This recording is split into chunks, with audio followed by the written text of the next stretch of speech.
ನಿಮ್ಮ favourite serials ಈಗ ಟಿವಿಗಿಂತ ಮುಂಚೆ ಸನ್ ನೆಕ್ಸ್ಟ್ ಆಪ್ ನಲ್ಲಿ ಜಾಲಿಯಾಗಿ ಎಲ್ಲರಿಗಿಂತ ಮುಂಚೆ ನೋಡಿ. ಈಗಲೇ ಸನ್ ನೆಕ್ಸ್ಟ್ ಆಪ್ ಡೌನ್ಲೋಡ್ ಮಾಡಿ ಮತ್ತು ಸಬ್ಸ್ಕ್ರೈಬ್ ಮಾಡ್ಕೊಳ್ಳಿ. ಸರಿ ಹೋಯ್ತು.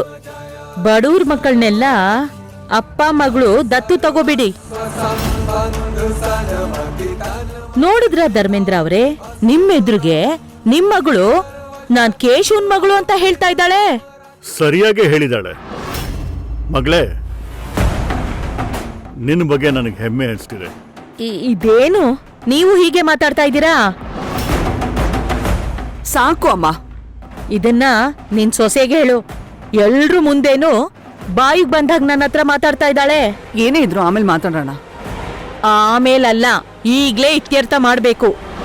ಎಲ್ರು ಮುಂದೇನು ನನ್ ಬಗ್ಗೆ ಹಗುರವಾಗಿ ಮಾತಾಡಿದೀವಳು ಎಲ್ರು ಮುಂದೇನು ನನ್ನ ಹತ್ರ ಕ್ಷಮೆ ಕೇಳ್ಬೇಕು.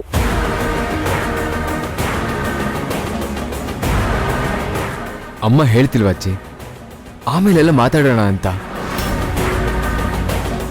ಅಮ್ಮ ಹೇಳ್ತಿರೋ ಸರಿಯಾಗೇ ಇದೆ. ಅಜ್ಜಿ ಈ ಮನೆಗೆ ಹಿರಿಯರು. ಅವ್ರು ಹೇಳೋ ಮಾತೆ ಈ ಮನೇಲಿ ವೇದವಾಕ್ಯ.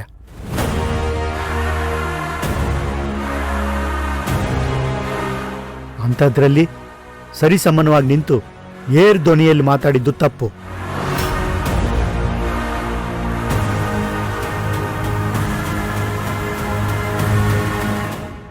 ಅಷ್ಟಕ್ಕೂ ನನ್ನ ಮಗಳು ಭವಾನಿ ಸಂಬಂಧಪಟ್ಟ ವಿಷಯ ಅದು.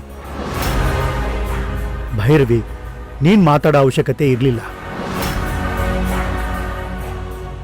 ಅತ್ತೆ ಹೇಳ್ದಾಗೆ ಮೊದಲು ಅಜ್ಜಿ ಹತ್ರ ಕ್ಷಮೆ ಕೇಳು.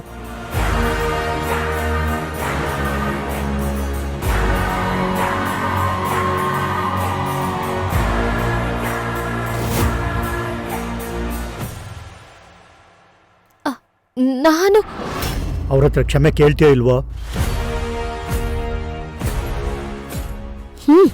ಕ್ಷಮೆ ಕೇಳ್ತೀನಿ.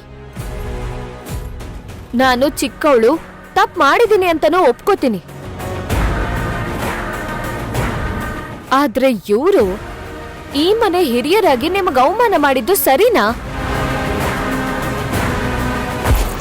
ಅವಮಾನ ಯಾರು ಮಾಡಿದ್ರು ತಪ್ಪೆ ಅಲ್ವಾ? ಮತ್ತೆ ಮೊದ್ಲು ಅಜ್ಜಿ ಇವ್ರು ಕ್ಷಮೆ ಕೇಳಲಿ, ಆಮೇಲೆ ಬೇಕಾದ್ರೆ ಅವ್ರ ಕಾಲಿಗೆ ಬಿದ್ದು ನಾನು ಕ್ಷಮೆ ಕೇಳ್ತೀನಿ. ಏನಂದೆ? ನಾನು ಇವನತ್ರ ಕ್ಷಮೆ ಕೇಳ್ಬೇಕಾ? ನಾನೆಲ್ಲಿ, ಇವನೆಲ್ಲಿ? ನನ್ನ ಅಂತಸ್ತೇನು, ಇವನು ಕಿಮ್ಮತ್ತೇನು? ಕ್ಷಮೆ ಕೇಳಲ್ವಾ? ಇಲ್ಲ, ಕೇಳಲ್ಲ. ನಾನು ಅಷ್ಟೇ, ನಿಮ್ ಹತ್ರ ಕ್ಷಮೆ ಕೇಳಲ್ಲ.